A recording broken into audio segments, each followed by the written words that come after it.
Le leadership féminin pour une parité homme-femme, nous en parlons sur Médien TV Afrique au cœur de la 6e édition du Africa CEO Forum qui se tient en ce moment à Abidjan. Un forum qui a décidé de faire du dialogue entre décideurs publics et leaders du monde des affaires son leitmotiv. Merci de votre fidélité à notre chaîne. Nous recevons aujourd'hui pour vous Tigui Danké Camara, une dame qui a décidé de se lancer dans le secteur minier africain, ouest-africain je veux dire, parce qu'elle exerce son activité en Côte d'Ivoire et en Guinée.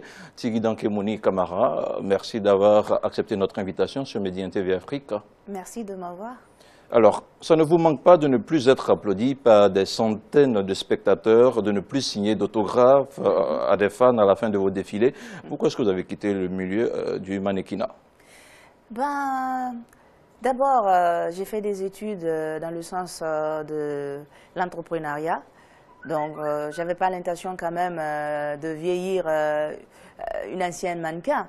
Donc, en 2001, j'ai décidé d'arrêter et de me lancer dans l'entrepreneuriat en général.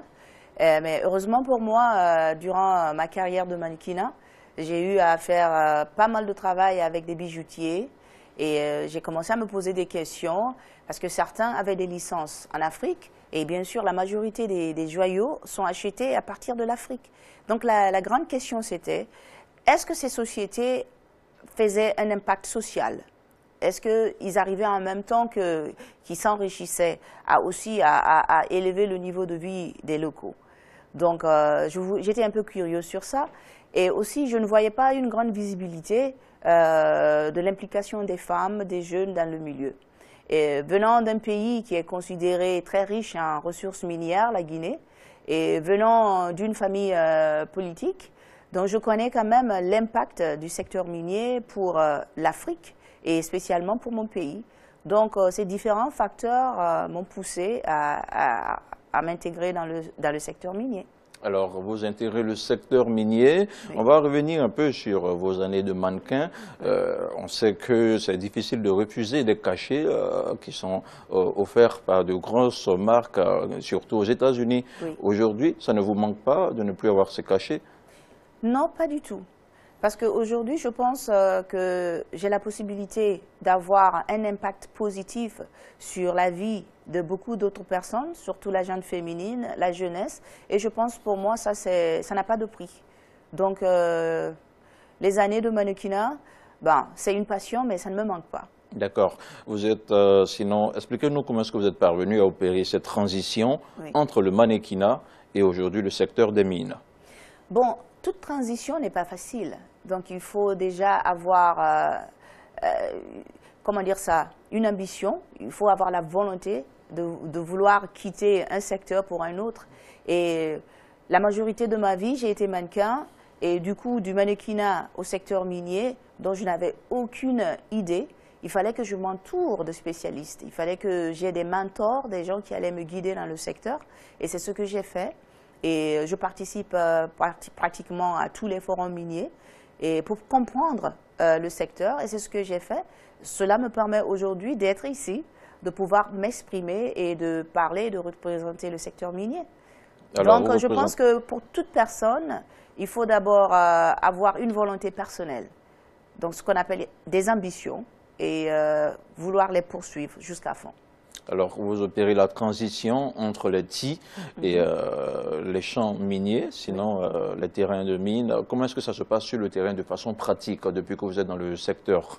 Bon, déjà, je suis une personne, j'aime être au milieu de l'action. Je ne suis pas ces présidents qui restent dans le bureau.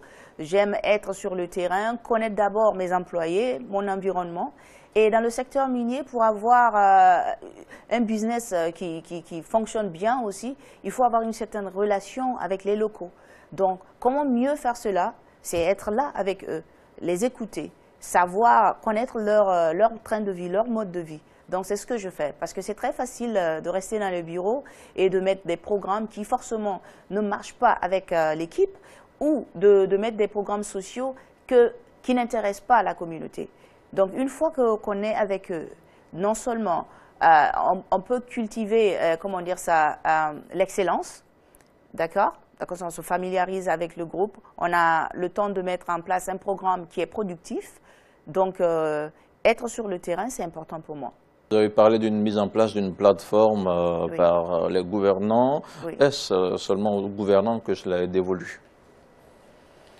Non, pas seulement aux gouvernants, parce que par exemple, en tant qu'entrepreneur, nous essayons quand même d'ouvrir les voies.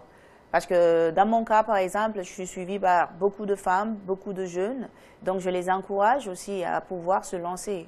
Donc on a un rôle aussi pour pouvoir inviter, inciter les autres à vouloir se lancer dans le secteur. Les autres, inciter les autres à se lancer dans le secteur, Oui, donc mais nous de quelle devenons ceux manière qui sont déjà exactement? dedans, on devient des vecteurs. Est-ce qu'il y a des exemples précis? Vous, par exemple, en lisant, en faisant quelques recherches sur votre parcours, oui, j'ai cru lire que vous n'avez pas bénéficié d'un prêt bancaire, par exemple. Aujourd'hui, quand on sait que le secteur n'est pas ouvert, on n'a pas accès à la bancarisation, comment est-ce que ces femmes qui n'ont pas de moyens peuvent se lancer pour essayer d'établir une sorte de parité homme-femme? Voilà. Bon, c'est quand même connu que les femmes ont toujours plus de problèmes à lever les fonds. Parce que déjà, on se dit, la société, surtout la société africaine, on a une vision de la femme où nous devons être mariés, faire les enfants, nous occuper de la maison, et ainsi de suite. Donc, quand on va pour des rôles comme genre devenir entrepreneur ou occuper des postes de haut niveau, on se dit que peut-être on ne va pas être à 100% présente. Parce que dû aux obligations familiales et ainsi de suite. Mais la femme moderne d'aujourd'hui peut faire une balance entre la vie professionnelle et la vie familiale. Par exemple, prenons mon exemple, j'ai des enfants, je ne suis presque jamais à la maison, mais on a trouvé un moyen, comment est-ce que je peux être une mère et en même temps essayer d'être relevante dans le secteur de l'industrie, dans le secteur privé. Donc, avec la technologie, aujourd'hui, il y a les WhatsApp, il y a les Skype, il y a FaceTime. Donc, chaque jour, quand je rentre à la maison, j'appelle la famille et puis on peut communiquer face à face. On me pose des questions, qu'est-ce qui s'est passé la journée. Donc, j'essaie aussi d'intégrer la famille dans ce que je fais. Parce que quand ils ne comprennent pas, c'est en ce moment qu'il y a des problèmes. Mais quand on les implique dedans, ça facilite un peu plus la tâche à la femme entreprenante. Alors, vous êtes à cette 6e édition du Africa CEO Forum. Oui. Vous avez déjà participé à plusieurs forums à travers le monde entier. Oui. Alors, quelle appréciation faites-vous de cette 6e édition qui se tient à Abidjan? Bon, comme on a dit, Shape Africa, Africa's Future. Et avant que je vienne aussi au forum, je viens de Kigali où on vient de faire la signature, on vient de ratifier la libre circulation dans le sens de du commerce pour pouvoir... La zone de libre-échange commercial, bien sûr. Voilà, donc je pense que c'est le trend, c'est l'idée générale des différents forums qui se passent. Donc on essaie de voir comment est-ce que cela peut avancer un peu plus. Par exemple, là, avant d'être sur votre plateau, j'étais panéliste sur le panel de la banque africaine, la BAD, bien sûr, qui essaie aussi de mettre une plateforme pour pouvoir actuellement avoir accès aux fonds qui sont au niveau de la banque. Parce que la banque, pour un bon bout de temps, était plutôt axée sur le financement des gouvernements. Voilà, donc maintenant, cette année, il y aura une plateforme qui se passera à Johannesburg où des entrepreneurs qui ont des projets bancables, la banque vous donnera une opportunité d'être en contact avec des investisseurs et ils vous donneront des formations pour pouvoir être à la hauteur de ces investissements. Donc, je pense que c'est le nouveau trend. Il est temps qu'on essaie de faire de l'Afrique une société productrice versus une société consommatrice qu'on a été depuis le temps. Donc l'industrialisation, c'est ce que nous essayons de pousser. Donc je pense que c'est le thème que nous voyons un peu.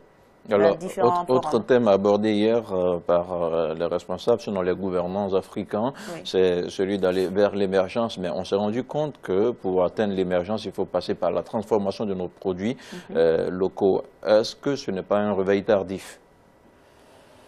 Bon, je pense qu'il n'est jamais trop tard pour faire ce qui est bien. Donc, un réveil tardif, je ne dirais pas non, parce qu'il fallait d'abord mettre en place certaines législations qui vont nous permettre d'atteindre cela. Donc, d'où déjà la libre circulation, il faut faire des réformes au niveau de l'éducation, Voilà, parce qu'il faut avoir des jeunes qui sont éduqués, mais ça ne doit pas être toujours l'éducation au haut niveau, parce que les entreprises qui viennent n'ont pas forcément besoin seulement des hauts cadres, on a besoin des techniciens, et en général, on est en manque de cela.